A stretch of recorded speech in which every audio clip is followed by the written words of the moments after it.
Good day, everyone. I am Arvin Joshua P. Berlongo from the Institute of Crop Science, College of Agriculture and Food Science, University of the Philippines, Los Baños, presenting our paper entitled From Tray to Table, Engaging the Youth in Microgreens Production Towards Reducing Carbon Footprints and Promoting Household Food Security.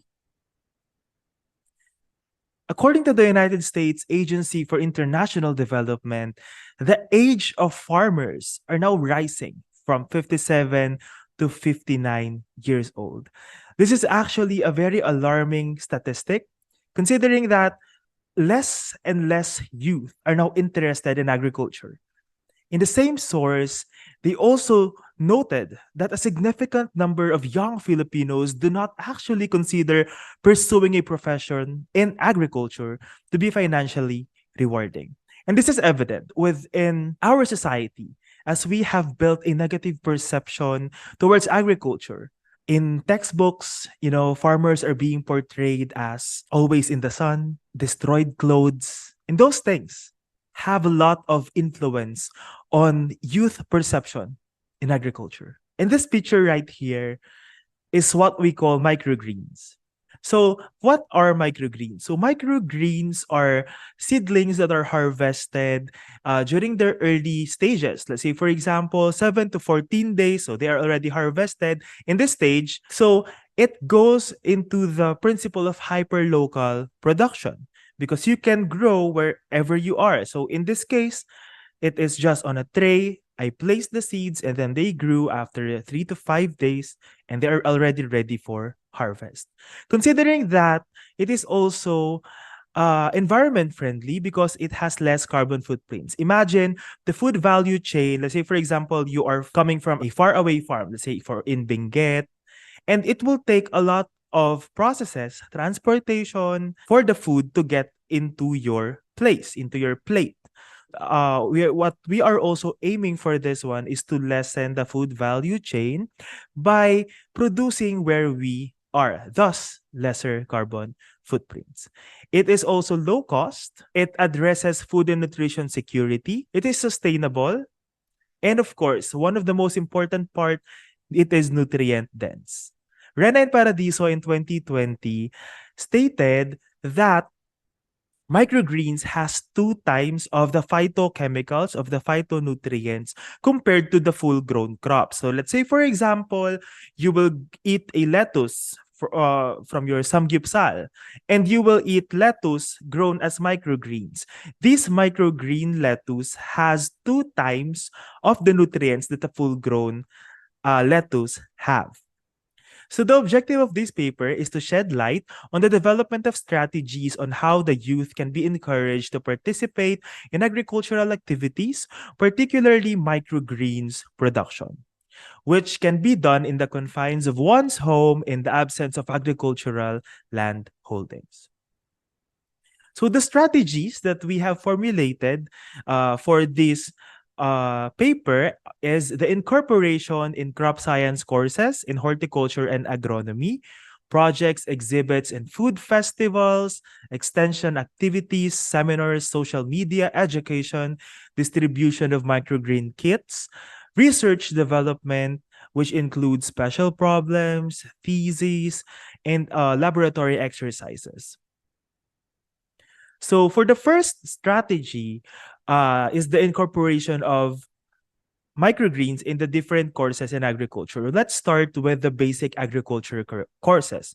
So we have in UPLB, we have these courses, Agri 31, with the title Fundamentals of Crop Science 1. So it can be incorporated in the topics of plant classification, seed germination, Fundamentals of Crop Science 2, Specialized Production Systems, Introduction to Farming Systems, Agri 111, Household Food Security, Alternative Production Systems. We think that incorporating this microgreen production in these specific courses could enlighten the minds of our students. Most especially, like for example, in my case, most of my students for the past semesters are agribusiness management and entrepreneurship students. So introducing the microgreen concept to them can also give them an idea on how profitable microgreens are. Another angle that we could play upon is that these students will be future businessmen. They will be future leaders in their respective industries, most especially in the agricultural business industries. Thus, they could also conduct studies when it comes to entrepreneurship, how to market microgreens, and perhaps scan the market of microgreens in the Philippines. Because we are not yet that informed when it comes to microgreens, why not scan the environment and how microgreens could be perceived by the market, by our consumers? So for the major core courses in agriculture, in crop science, we could incorporate microgreens in Crop Science 101, Tropical Annual Crops Production and Management. Some of the specialized courses in horticulture and agronomy, where this topic could be incorporated, are Hort 105, Therapeutic Horticulture, under the topic Plant and Plant Products for Therapeutic Horticulture, yan, Functional Food and Nutraceuticals. Next is Hort 107, Organic Horticulture, Organic and Untreated Seeds, Nutrient and Pest Management. Hort 108, Urban Horticulture, Indoor Growing Systems, Container Gardening, and Vertical Gardening. Another specialized courses are Hort 112, Production and Handling of Tropical Vegetable Seeds. So same topic, seed germination and vigor, seed enhancement, seed marketing, extension, and promotion. Hort 114, Commercial Vegetable Production, Classification, and Production. For agro courses, we have grain crops production. And under the topic, alternative uses of grain and leguminous crops, one of the most used crops in microgreen production are legumes and grain crops. That is why this is really applicable for this. Next is Agro 170, Fundamentals of Seed Technology. So under the topic, seed germination, vigor, and seed enhancement. For graduate courses, we have Horticulture 234, Crop Seed Physiology, where it could be incorporated here in the observation of phenology using BBCH scale, seed germination, and vigor seed enhancement. And Agro 270, Advanced Seed Technology and Seed Program Development, with under the topic seed germination and vigor and seed enhancement. So the next strategy are exhibits. So this was actually done last June 7 to 9, 2023. So some of the students of agronomy and horticulture utilize microgreens in their exhibits in the form of arts and even in food. We also cook food for the visitors in the form of microgreens. So here is the title of that exhibit, Go Greens with Microgreens, a mini exhibit by Crop Science 101 students. So under the Crop Breeding and Genetic Resources Division and Post-Harvest and Seed Science Division.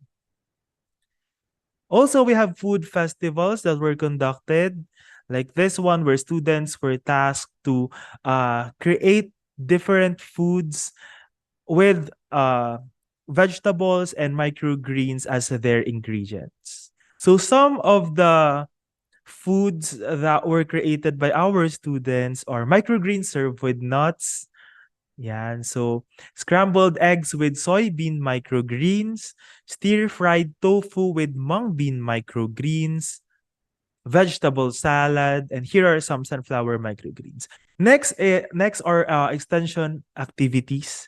So actually, this is one of my advocacies, one of my personal advocacies to really educate people on what agriculture really is. And I do that by creating content on YouTube, TikTok, Facebook. So I have contents on microgreens here in my YouTube channel. I also am releasing a hydroponic course, which also dives into the principle of controlled environment agriculture. So that's what I'm doing in YouTube. And in TikTok, I am actually a managed creator of TikTok Philippines, where I also create content about microgreens. What are the specific products that you could get from microgreens? So yeah, in TikTok, I am present as Agri and research coach. Yeah. So some of the other extension activities that was conducted is the seed promotion project in Hort 112. So some of my co-authors actually formulated this as a strategy on how to promote microgreens. So during that time, they partnered with some of the instructors and they discussed about microgreens in Agri 31 classes. In this picture, they also distributed microgreen kits of sunflower. In another class, they discuss what microgreens really are by presenting the stages of crop development. And this is one of the contents of their kits. It has the 10 easy steps on how to grow your microgreens. Of course, research development. I actually studied on microgreens during my undergraduate thesis. I used rice bean. If I think it is not that commercialized.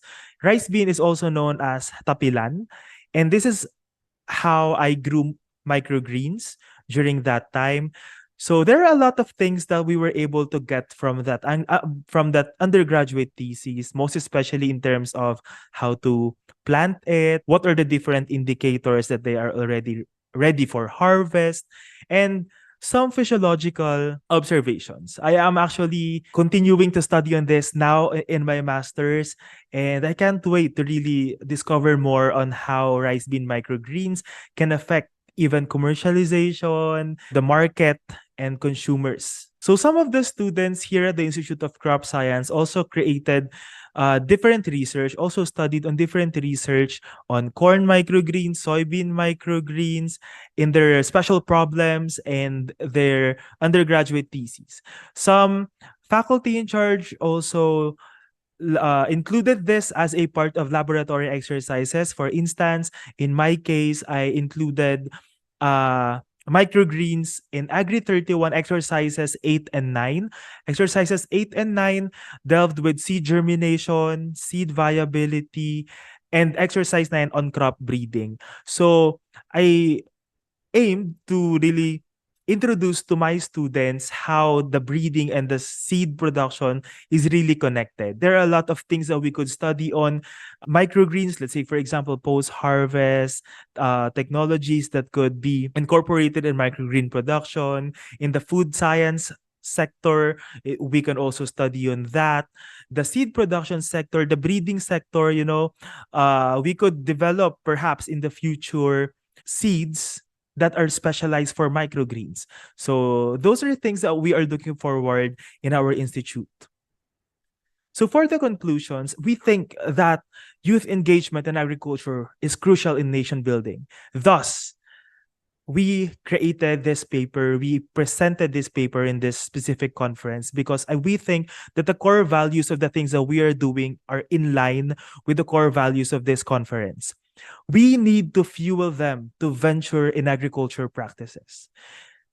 Agricultural promotion, how we project agriculture to our youth is something that could change this negative perception in the field of agriculture.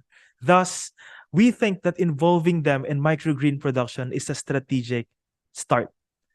It is a start of a very long journey. And some of the practical ways that was presented in this paper are incorporating microgreens production in crop science courses, conducting projects, exhibits, and food festivals, extension activities in campus and in social media, bridging research gaps through generation of new knowledge. Together, let us sprout up. Again, this is Arvin Joshua P. Berlongo from the Institute of Crop Science, College of Agriculture and Food Sciences, University of the Philippines, Los Baños, para sa bayan, agham at agrikultura.